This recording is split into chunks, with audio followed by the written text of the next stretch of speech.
अस्सलाम वालेकुम। उम्मीद है बारी के लेटेस्ट एपिसोड में आप सबको खुशामदीद। आज भी हमारे साथ शरीक गुफ्तगू हैं फासलीम साहब। जी फासलाम। वालेकुम सलाम। आज जो सबसे पहले मौजूद ज़ेर बहस आएगा वो है कि पीडीएम और इस्टेब्लिशमेंट के रिलेशनशिप। इस मौजू पर गुफ्तगू करने की मुख्तलिफ वजूहात हैं। इसमें सबसे पहले यह है कि कल सेनेट में एक बिल पेश किया गया, उस पर भी बात होगी। उसके बाद जो केयर टेकर प्राइम मिनिस्टर, उस पर भी बात होगी। और मोस्ट इम्पोर्टेंटली अब जो केयर टेकर गवर्नमेंट आनी है उसके ऊपर इन पर काफ़ी फासले महसूस हो रहे हैं। जी फात, आपका इस पर क्या टेक है? देखिए, असल में तो ये सूरत वाज़ेह होगी जिस दिन ये असम्बली डिज़ोल्व होगी और केयर टेकर गवर्नमेंट आएगी। क्योंकि देखिए, अब वो डेट फाइनल हो चुकी है? नहीं, फाइनल तो नहीं हुई, लेकिन ज़ाहिर है आपको पता है कि शहबाज शरीफ आखिरी सेकंड तक जो है वो वज़ीर-ए-आज़म रहना चाहेंगे, जो ये छोटे डॉन की ख्वाहिशात है।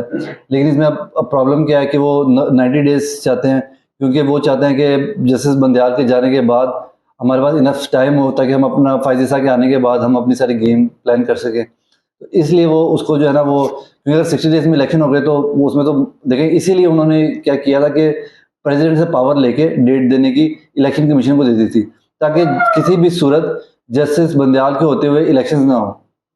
अब जाहिर है जो लास्ट 12th आवर होगा उसमें ये असेंबली डिसॉल्व करेंगे, ये भी अंडरस्टूड है। उसके बाद नजर आएगा कि इस्टेब्लिशमेंट जो है वो देखें, एक और चीज़, अगर आप इस्टेब्लिशमेंट को बेनिफिट ऑफ डाउट दें तो उसमें आप ये देखें कि आप ये भी तो देख सकते हैं ना कि जो नए army chief general Asim Munir आए हैं, हो सकता है उनका ये विजन हो कि जो भी प्राइम मिनिस्टर होगा वो सही कर रहा है या गलत कर रहा है, आर्मी ने उसको बैक करना है। और डेमोक्रेसी कहते भी इसी को है कि प्राइम मिनिस्टर सही फैसला करे या गलत फैसला करे, आर्मी को उसको बैक करना चाहिए। और हो सकता है कि पीटीएम जानबूझ के जो है वो पीटीआई और फौज को लड़वाने के लिए ये शोषे छोड़ती हो, लोगों पर जानबूझ के जुल्म करा रही हो ताकि लोगों के ऊपर जुल्म हो, और उसके बाद इमरान खान जो है वो गुस्से में आके इस्टेब्लिशमेंट पे जो है वो आप कह लेंगे फायरिंग करे, और इस्टेब्लिशमेंट और पीटीआई के ताल्लुकात खराब हों और नून लीग उससे फायदा उठाए। नहीं, politics is at it peaks, वो तो हम अंडरस्टैंड कर सकते हैं कि केयर टेकर प्राइम मिनिस्टर ने आना है और पूरी कैबिनेट आनी है। असल में मसला ये है कि जो हम सियासी हलकों से सारा बात सुन रहे हैं कि 5 वज़ीर आज़म के नामों पे इतफाक हो चुका है कि वो रिवील नहीं किए गए। कभी इसहाक डार का नाम चलाया गया नून लीग की तरफ से, उसकी मजम्मत की पीपल पार्टी ने, और अभी जो 9 दिन रह गए हैं मैक्सिमम, मतलब 48 आवर टू 72 आवर्स का मसला है ना। वो तो आप जो कह रहे हैं प्राइम मिनिस्टर की ख्वाहिश तो हो सकती है, वो तो वहां तक तो आ गए। कल 1 तारीख, 9 तारीख या 10 तारीख तो लास्ट डे होगा मोस्ट प्रोबेबली, अदरवाइज तो 60 डे वाला काम हो जाएगा। मेरा क्वेश्चन ये है कि बिल्कुल आपकी बात ठीक है कि एस्टेब्लिशमेंट को भी आज पीडीएम की गवर्नमेंट जो आज बैठी हुई है उससे कंसर्न होंगे। वो चाहते हैं कि पॉलिटिकल सिनेरियो वाला बंदा आए जो केयर टेकर लीड करे। वो चाहते हैं कि जो इकोनॉमिक साइड वाला जो है, इकोनॉमिक मसले मसाइल बहुत ज्यादा है और केयर टेकर जो टाइम होगा उसमें ज्यादा बढ़ जाएंगे। इस बात पे स्टेप लिस्ट चल रही है और इससे वो चाहते हैं कि कौन सी चीज हावी रहेगी। इमरान खान तो अभी जब गवर्नमेंट डिसॉल्व हो के इलेक्शन अनाउंस हो जाएंगे तब उसका फैक्टर काउंटिंग होगा ना। अभी तो दोनों की आपस में एक टसल चल पड़ी है। नहीं, मेरा नहीं ख्याल, देखें टसल है अपेरेंटली, मुझे तो लगता है टसल ज्यादा है और प्राइमा फेसी शो कम हो रहे हैं। नहीं, देखें, असल में टसल जो अगर अपेरेंटली आपको नजर भी आ रही है वो बाकी पार्टीज में है। क्योंकि देखिए, अगर इसहाक डार प्राइम मिनिस्टर बनता है तो पीपल पार्टी कहेगी कि यूसुफ रज़ा गिलानी क्यों नहीं, देखिए ना, वो कहेंगे फिर हमारा बंदा बनाए। ये तो आप देखें ना, पीसीबी के ये तो आपने एक और नया कंसर्न रेज कर दिया कि दो बड़ी पार्टियों में आपस में तो है ही है, जो छोटी पार्टियां कह रही है हमें तो शरीके गुफ्तगू नहीं किया जा रहा। फजल रहमान हो गया, बाप पार्टी हो गई। अगली मैं यही आपसे बात करने लगा था कि फिर फजल रहमान कहेगा कि जनाब मेरे जो जिंदगी में कभी मौका नहीं मिलना तो आप मुझे प्राइम मिनिस्टर बना दें, शहबाज शरीफ की तरह मेरा भी शौक पूरा हो जाए। तो ये असल में इनकी आपस की लड़ाई है। और नून लीग एक चीज जो है वो बिल्कुल नहीं देख रही। वो प्रॉब्लम ये है कि नून लीग जिस तरह से लोगों पर जुल्म करवा रही है, जिस तरह से वो कानून तोड़ रही है, आयन तोड़ रही है, सारा कुछ कर रही है, कल को 99 की तरह उन पर भी वक्त आ सकता है। जब उन पर वक्त आएगा तो वो किस मुंह से बात करेंगे, किस मुंह से वो बाहर निकलेंगे। तो आपने तो कोई कसर नहीं छोड़ी। ये नहीं आप कह लेंगे ना, जुल्म के कोई 100 तरीके होते हैं, आपने एक तरीका भी नहीं छोड़ा। कोई अगर आप ये कहना 99 तरीके इस्तेमाल कर लें पर एक तरीका बाकी है, आपने मर्डर से लेके टॉर्चर तक, फिजिकल टॉर्चर तक, लोगों के बिजनेस बंद करने तक, लोगों को जो है वो जेल में जो है वो जो आप कह रहे हैं कि डेथ सेंटेंस होता है उसकी जो कैद होती है उसमें, यानी आपने कोई तरीकाकार नहीं छोड़ा। तो कल को आप किस मुंह से पाकिस्तान में पॉलिटिक्स करेंगे? सफाद, आप तो आने की बात कर रहे हैं ना। अभी जब ये इमरान खान पर जो इल्जाम लगा रहे हैं 1.5 साल पहले, इनके ऊपर भी कुछ ना कुछ तो बीता ही है, सही या गलत वो अलग डिबेट है। तो बंदे को जब खुद इक़्तिदार में आया है तो वो चीज़ों को उनका इफेक्ट माइनस करना चाहिए कि ताकि आइंदा किसी के साथ ऐसा ना हो सके हमारे साथ ज्यादती हुई है, ये दोबारा ग्राउंड सेट करे कि हमारे साथ भी करना जब और आ जाए। इसमें जो देखिए इनके साथ तो कभी नहीं बीती, क्योंकि ये तो हमेशा नहीं इल्जाम तो लगाते हैं ना एटलीस्ट। देखिए मैं वही आपसे बात कर रहा हूँ कि नवाज शरीफ, शहबाज शरीफ, ये शरीफ खानदान ये हमेशा बाहर भाग जाता है। इन पे नहीं बीती कैसे साद रफीक जैसे लोगों पे, जवेद आसमी जैसे लोगों पे।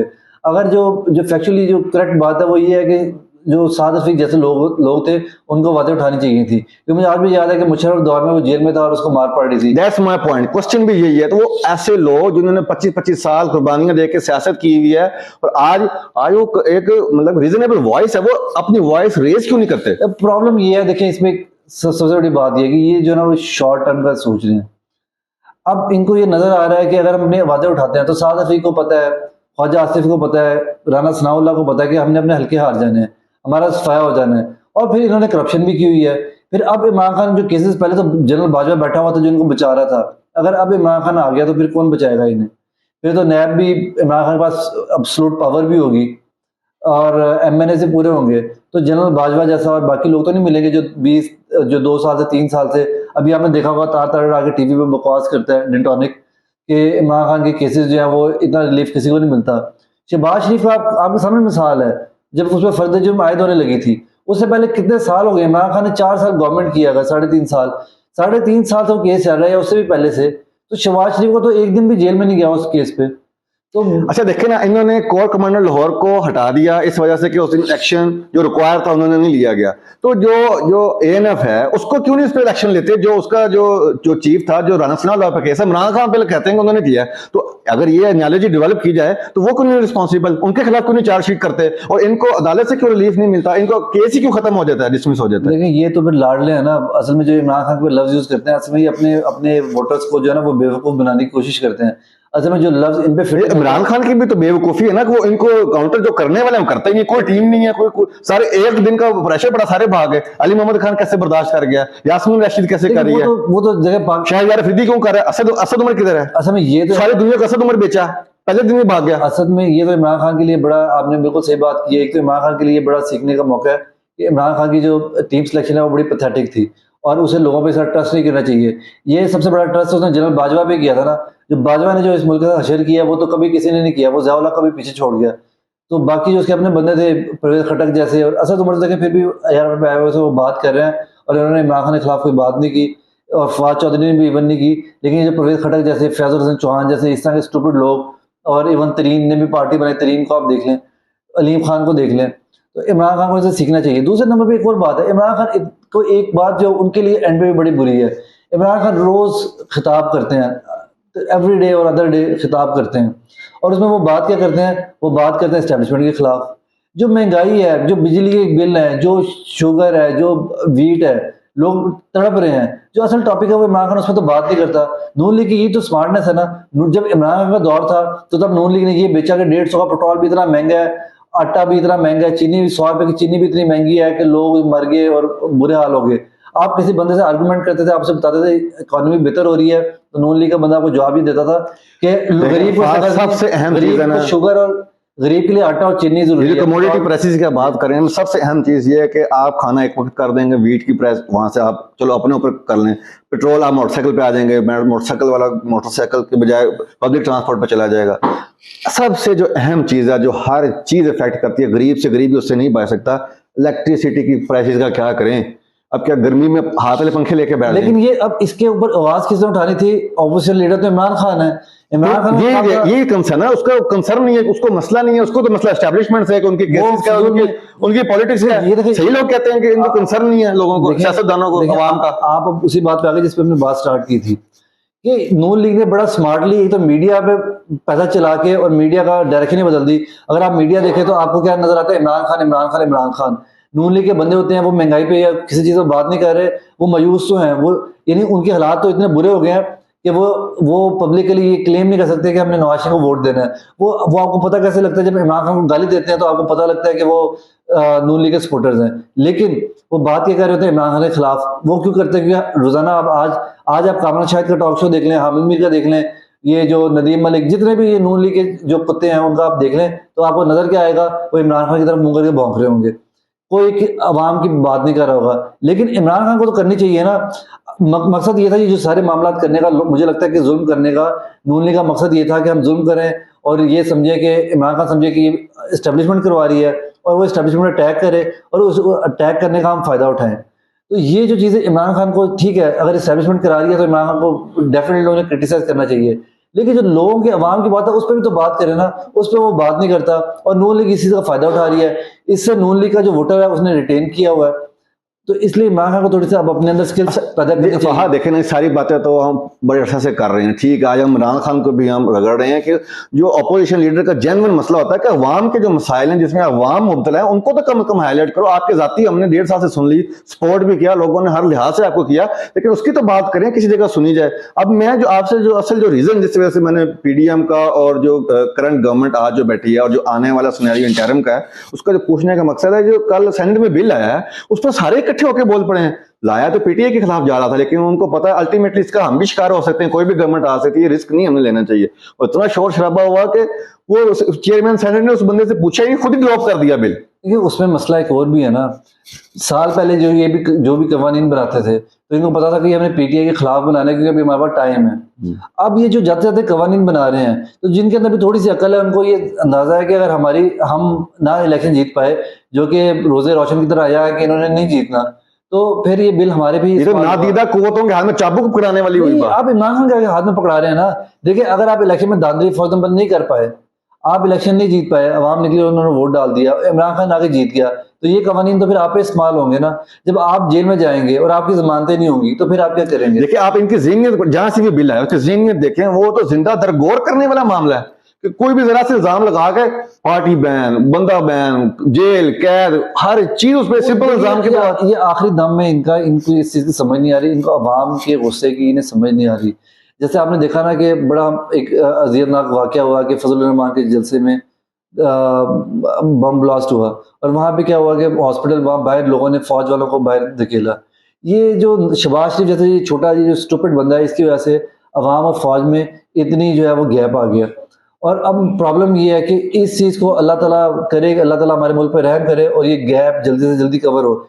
ये कवानीन बना के आप लोगों को ज्यादा देर कैद नहीं कर सकते। अब इतना जुल्म होता जा रहा है कि देखें, तो एक वो मौका आता है कि वो टर्निंग पॉइंट आता है कि अब आप एक बंदे के ऊपर इतना जुल्म करते हैं कि उसके पास बगावत के अलावा कोई चारा नहीं रहता, फिर वो या अपने आप को मार देता है या आपको मार देता है। ये जो वजीरिस्तान में खुद कुछ बम्बार धमाके हुए, वो यही रीजन थी कि जब एक बंदे के आसपास वो अपने बहन भाइयों को मरते हुए देखता था ड्रोन हमलों से, तो वो अपना गुस्सा कैसे निकालता था, वो अपने आप को उड़ा देता था बम बांध के और साथ किसी और फोर्सेस को भी उड़ा देता था। तो ये अब आप मौका जो है ना ये पूरे पाकिस्तान पे लेके आ रहे हैं, खुदा का वास्ता है अकल करें। फाइनली एक अच्छी खबर भी आई है कि चाइना के वाइस प्रीमियर पाकिस्तान का विजिट कर रहे हैं फॉर 3 डेज।